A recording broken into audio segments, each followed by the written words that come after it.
Belly up to the bar, barflies, and have a drink with me. My name is Kellen, and this is the Midwestern Barfly Podcast.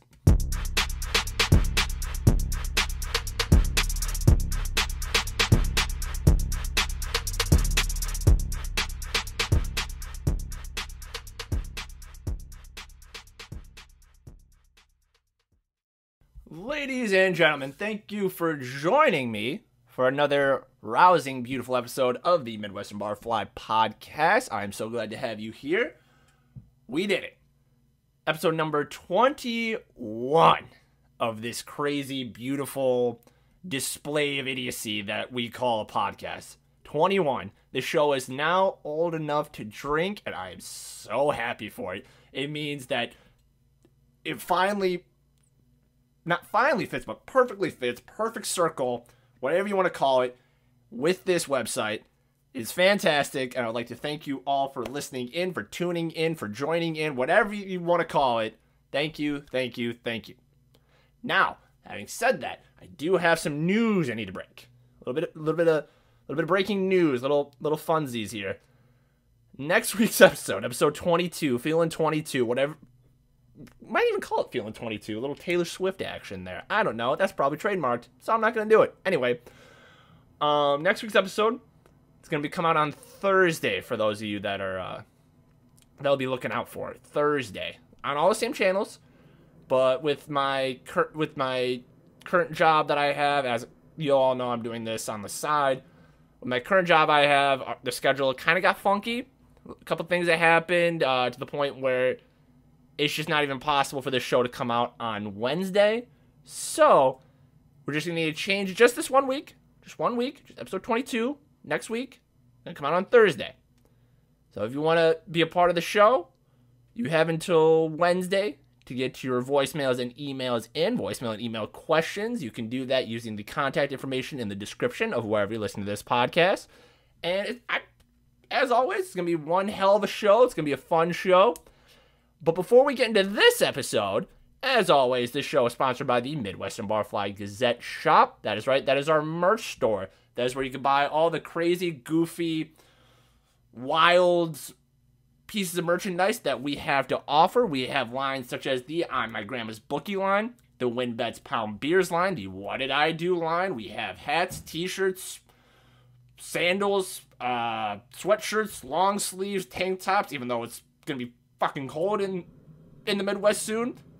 Some people like to wear tank tops. I don't know. I don't judge. Anyway, all that and more can be found at the link of wherever you're listening to this podcast at our shop. Head there, fill up your cart, head to checkout, use code MWBFG at checkout for 25% off of your order. That's right, that's MWBFG at checkout for 25% off your order. And make sure you take a picture of whenever you get your merchandise. Take a picture of yourself in it, your friends in it, your dog in it, whatever you want. Put it on social media. Tag us. Show us what you look like. We would love to see it. But now that that is out of the way, let's get into today's podcast. All right, ladies and gentlemen, to start off this show, we're going to do something that I never thought we would be doing. I'm going to do something so outrageous, so awe-inspiring, so, what's the word? Something I'm not used to saying. Something as rare, there's the word, as seeing Bigfoot, seeing Halley's Comet, seeing a shooting star, whatever you want to call it. I'm about to give the Chicago Bears credit for their performance this past Sunday. Now, if I was smart and I was like talented with all this editing audio stuff, I would be putting in like one of those stock like crowd gasping noises, like of just a bunch of people gasping at the thought of me giving the Chicago Bears credit. But I don't know how to do that, so we're just going to stick with me going instead. Ladies and gentlemen, the Chicago, even though they lost, the second half of that game was actually not bad. Think about it. Let's break it down for a second. In the first half, they looked like the Bears looked like dog shit. Let's just be honest here. In the first half, and I got the box score in front of me, They were losing 21 to, if I know math, 10? 21 to 10? Granted, that's not bad. But the fact you allowed Kirk Cousins to absolutely torch you for that entire half shows how much of a dumpster fire you are. Kirk, I believe, he went, 17 straight completions to open up the game? They scored 21 points. Justin Jefferson was, open every fucking time. He ended the game with 150 yards, but we'll get to why he didn't have more in just a second. But just looking at the beginning of that game just made me think that, a 7-point spread was way too generous, way too small. Wow, my voice just cracked. That's weird. Anyway, it was way too small. And B, that this team was about to absolutely get curb stomped by the Minnesota Vikings. Excuse me. Sorry, I had to take a sip of water. But now, let's move to the second half, though. If you look at the second half of this game, the defense was like a brand new defense. I couldn't believe it. They were actually stopping the Minnesota Vikings. Look at the third quarter. Minnesota scored nothing in the third quarter. They had to wait until, what time did they score that at? 2:26 left in the game to take the lead again and to go up to 29. What happens at halftime for the Chicago Bears for them to do that? What happens? Is Michael Jordan walking into the fucking room and giving them their secret stuff, giving them some of his secret stuff, from Space Jam? What is happening? And the fact that they covered this, it was a push, rather. Regardless, the fact it was a 7-point game just speak volumes to where this team is going. And I can't believe I just said that because it confuses me at the same time. They're so all over the place. 1 minute they're in a close game with Houston. Another minute they're in a close game with Minnesota. Another minute they're beating the 49ers. Another minute they're getting their ass kicked by the Packers. This team is so all over the board, and it just infuriates me. Now, side note, it also infuriates me that Justin Jefferson couldn't score a fucking touchdown that game. I had him as an anytime touchdown scorer in my parlay. That was the only leg that lost, and he had 150 whatever yards, and he couldn't get in the end zone. Not only that, when he scored the 2-point conversion to put them up to 29 points, that was the biggest slap in the face in the entire world. And yes, I did bet against the Bears. Sue me. Come on. They're in a rebuild. They got a shitty defense. Jalen Johnson was out. Justin Jefferson was, bound to torch that defense. Whoever they put on him. Whether it was Kyler Gordon, who I still think, and many of you already know, was probably the stupidest pick in the entire world. Granted, he did make some good plays in that game, but I will still stand by, should have picked George Pickens over him. But that's just another story for another day. Now, having said all that, I'd like to fast forward to the very end of the game. I will have to find his name, because it was probably one of the craziest plays I've ever seen. What is this guy's name? He has a long name. Smith Marset. So, pass play to Smith Marset. Time was winding down. Motherfucker should have gone out of bounds, but instead he kept trying to fight for extra yardage. And who was it? Dantzler? Dantzler from Minnesota just comes up and he just snatches the ball from the guy's hands. Wasn't a fumble. Wasn't nothing. He just came up and basically robbed him. Basically pickpocketed him. Said, hey, I'll take that. I'll go the other way. I wanted to throw things. I wanted to throw so many things across my house at the fact that that even happened. And yes, I'm talking in circles right now, but it just shows what this team can do to a Bears fan. Can make them sound like a complete bumbling idiot like I am and like I do every week. Because seeing that, oh Lord, I need a beer just thinking about it. But you know what? Instead of just rambling on, I'm just going to say, what did you think of the game? What did you, as the listener, think of the game, and where do you think we go from here as a franchise, as a team?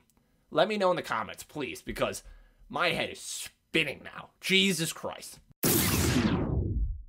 Alrighty, so for the second segment of this show, I'm just going to cut to the chase. You know those little surveys that you find at the bottom of your receipt that tell you, oh, give us feedback about your experience here today, or like, oh, tell us how we did and all that shit? I think those are the most useless pieces of information, or metrics, as some retailers call them, that a company can collect. I truly believe that. Why? Because I believe those stupid things give the consumer or the customer too much power to say negative shit. To say negative shit that the store that they went to can't even fucking control. Now, granted, if it's about a particular employee that's really bad or that was rude or whatnot, that's one thing. If it's about a particular employee that's really good and gave really good service and gave an good experience to the customer, can't talk today, that's another thing. I say that because I never do it for a bad person because I really don't give a shit.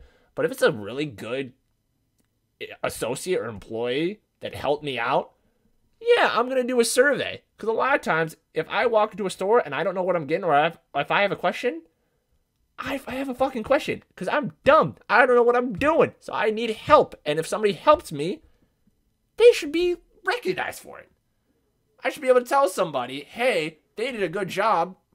Whatever your store does to recognize them, you should do it. And that's why I do it. But the problem I have with these stupid surveys is you give the Karens and the side note, what do we call the male version of a Karen? Not a Brad or a Chad, because those are like the douchey college frat boys. Is it a Greg? Would we call him a Greg? I mean, I can't think of any other ones. I'm gonna go with Greg. So the Karens and the Gregs of the world, you give them the opportunity to just nitpick everything that they see.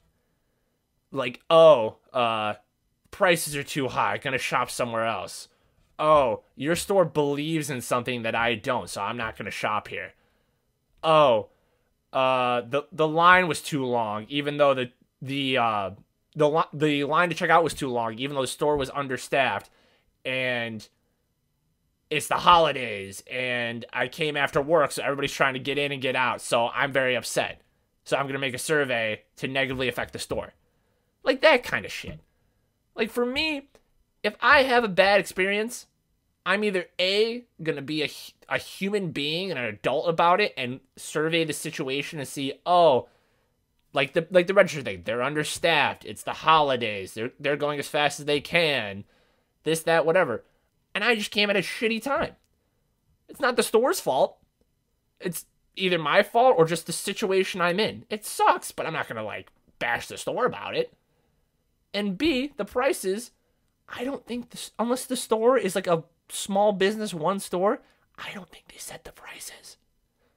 I think that's corporate's fault. So you know what? And I chose to shop there. So guess what?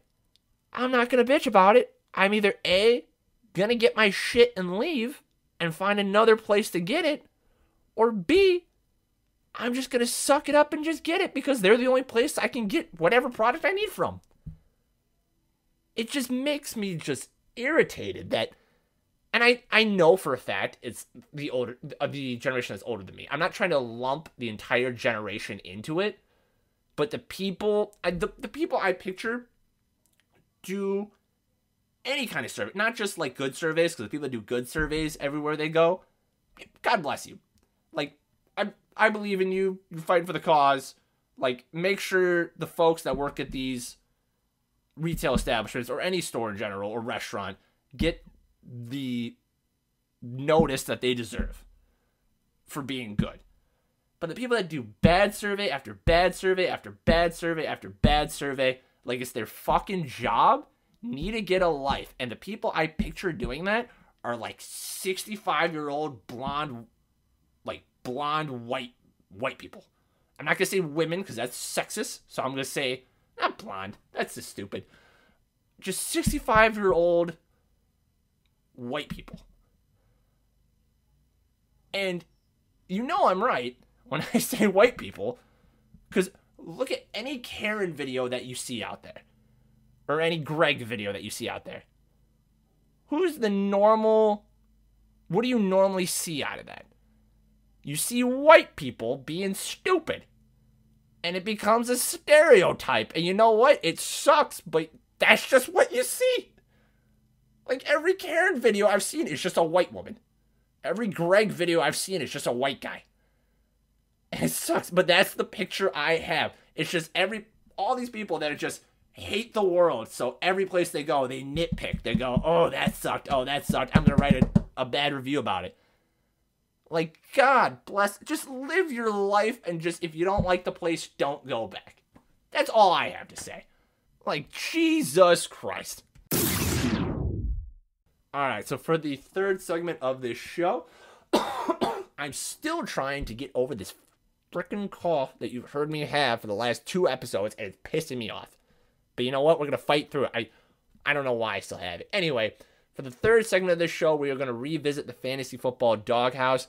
Personally, I love doing this segment because it's just a way for me to just go off on football and just rant about my week. Granted, not all of them have to be rants because I do win, but the problem is I have to rant about certain things because these certain things I rant about might come to bite me in the ass down the line when I need these particular players to perform at their best. So, let's get into it and let me explain. For starters, I won. Holy shit, I won. Like, I know I shouldn't be, surprised about it, and when you hear the score, you're gonna say, hey, asshole, stop trying to sound like a dick. But I ended up winning 183.6 to 93.4. Absolute smoke to the competition. And breaking down the roster and how they scored, if my phone, there we go, phone worked. Had a lot of good opportunities. A lot of good point scores. Lamar, 14 points. Not his best stuff, but you know what? He's been killing it the first 2 weeks, so I'll let that slide. Mr. Josh Jacobs with the 30 points. I loved it. Against a KC defense that was ranked like the best defense, the rush defense in the league. They were giving up, I think going into that game was 65 yards a game? And he comes in and puts up 154 yards on a touchdown for 30 points. Josh Jacobs, after your bye this week, and we're going to get to buys in a second, you are solidly on my roster until further notice. Because holy shit. Then Jeff Wilson, 20 points. Thank you. Another great week. Devontae Smith, 18 points. Why are you so jumpy, my guy?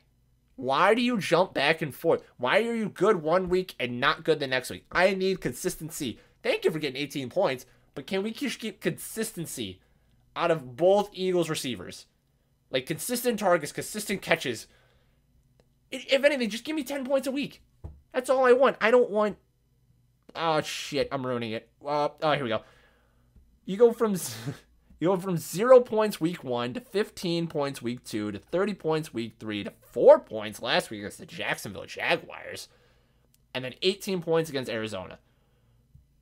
Granted, you have Dallas coming up next. But please, 10 points a week. That's all I ask. Travis Kelce, 33 points, 4 touchdowns on 25 yards. That fucked me sideways on some of my bets for that game. But the fact you put up 33 points after I already won, I didn't even need to wait for Monday. I loved it, but please don't tell me that is a waste of points that we're not going to see later. That's just me. Anyway, going down the list, Dameon Pierce, 20 points. The Dallas Cowboys, 22 points against the defending champs. Thank you, Christ. That was fun to see. They had a touchdown, a pick, 2 fumble recoveries, 10 points allowed, and a blocked kick. I think they actually had 2 blocked kicks, but I'll go with the blocked kick. Brandon McManus, 10 points as always. Now, the problems for that week. Jerry Jeudy, first off, that Denver-Indianapolis game, absolute garbage. Worst game I've ever seen in my life. And everybody else will tell you the same thing because it was probably spread about on social media after that game ended. Jerry Jeudy had 8 points. Now, I'm not going to blame Jerry Jeudy for that. I'm going to blame Russell frickin' Wilson. Because I already wrote an article about this, and you probably read it. If you didn't, go back because it's an absolute gem. But some of those throws that I saw Russ trying to make just wanted me to just take a long walk off a short pier. Like, come on, what do we do? He had just these back foot throws. He had, weird looking side. It just looked, him and Matt Ryan, but we'll stick with Russell, just looked absolutely gross. And at the end, he tried to force it to, I think it was Cortland Sutton, on a post route down the middle, and, KJ Hamler had his guy beat to the center of the end zone, and he just wanted to force it in. Russ, what are you doing? This team gave up so much to bring you in, and you've given them, what's their record? I gotta look this up now. Side note, my voice keeps squeaking, and I don't like it. Granted, I bet I'm still working on the last chapter of puberty, but I'm a very slow reader, and I'm 28, but that's neither here nor there. Anyway, they give so much up for you, and you're giving them a 2-3 record? 2-3 record. The fuck we doing? And, let's break down, where are they? God, I should have been more prepared. I'm not a smart person. Where the fuck are the Broncos? Why can't I find this game? Oh, that's why. Because they're going to be on Monday Night Football again. A primetime game. What is this team averaging? And they're not favorited, obviously. You're giving them 15 points a game? 15. Russ, guy, help a brother out here. We need to figure something out and fast. Because on paper, I had this team going to the playoffs easily. I liked this team last year. They just didn't have a quarterback. But now you got Jerry Jeudy, Cortland Sutton, Melvin Gordon, Mr. Fumbles, not the greatest, but he can still get the job done. Noah Fant. Did I even say KJ Hamler or Jerry Jeudy? I don't know. Regardless, you have a good offense, and you're giving them a 2-3 record with 15 points a game. Something has to freaking change. Because I don't want to drop Jerry, because he's not bad. But if I have to drop Jerry because of Russell Wilson, that's the weirdest sentence I've ever said in my entire life. I would be absolutely freaked out if I have to do that. But regardless, moving on. Jamal Williams, 5.6 points. The top offense, scoring offense in the league, granted, worst defense in the league, regardless. Detroit lost 29-0 to Bailey Zappi. To Bailey frickin' Zappi. And they ended up losing. They were behind so much, and they couldn't score a frickin' point. So the game script, whatever the analytic people want to call it, had to change, and they'd move away from Jamal Williams. So what I'm trying to say is, not all Jamal Williams' fault. He still got 56 yards and 5 points on, what was his breakdown? On 15 attempts. Granted, not a lot through the air, but on 15 attempts, 56 yards. That might just be a fluke, but it just annoyed me so much because I think he was projected 14 points going into this game. And I know I'm complaining so much, even though I won by double. But like I said before, this is shit that's going to matter down the line when I need them. Especially when the buys come up. Speaking of bye weeks, week 6 for you. In week 6, I have Josh Jacobs, Jamal Williams, and Dameon Pierce out. Who do I have to put in there for them? Najee Harris, DJ Moore, George Pickens. Now, DJ Moore's playing against the Rams. Baker didn't look so good after that game last week. They fired Matt Rule. They got PJ Walker's the backup, I believe. But unless they bring somebody else in. Side note, I like PJ Walker, but that's neither here nor there. Hopefully he can pull in at least 10 points again. I just need 10 points out of the guy. Najee, he's going against... Now, here's my stance with Najee and George Pickens. Najee's going against Tampa Bay. Tampa Bay has what I think is a pretty solid rush D. Pittsburgh is probably going to be down a lot. So Najee, unless he has a big break for yardage, or has a goal line touchdown, like a garbage time or something like that, I don't see a lot from Najee. He might just pull another 7 points like last week. What did he have? 6 points like last week. So I'm prepared for that. Again, not Najee's fault, game script. George Pickens, on the other hand, he is going to get a lot of targets. Having said game script, he's going to get a lot of targets. He's been progressing very well ever since Kenny Pickett took the reins of starting quarterback. He had 16 points against the Jets, 14 points against a good Buffalo defense. So I'm going to take a shot on George here. And I believe he's going to give me at least a double-digit performance. And maybe, just maybe, I could squeak out a win here. I'm projected 127 points. Not the greatest, but it's still reasonable. It's still something to work with. So, in the end, let's pray for another W. And in the end, let's hope I'm not going to explode in next week's episode for the Fantasy Football Doghouse. Jesus Christ. Well, would you look at that? We are at 26 minutes here, folks. I love this. I love that the 21st episode of this podcast, number 21, the drinking episode, is the longest episode that we have. I would like to thank every single one of you for listening to these on a weekly basis. Thank you for joining in on the stupidity that is my brain. Thank you. I can't thank you enough. Now, as always, if you'd like to be a part of future episodes, you can leave me a question to answer via voicemail or email. You can use the contact information in the description of wherever you're listening to this podcast. As always, check out our website, mwbarflygazette.com. Plenty of different fun little pieces of content you could check out. We do picks, we do goofy articles, we do reactions to news stories, all that fun stuff. So go check that out. And finally, head over to our store and at the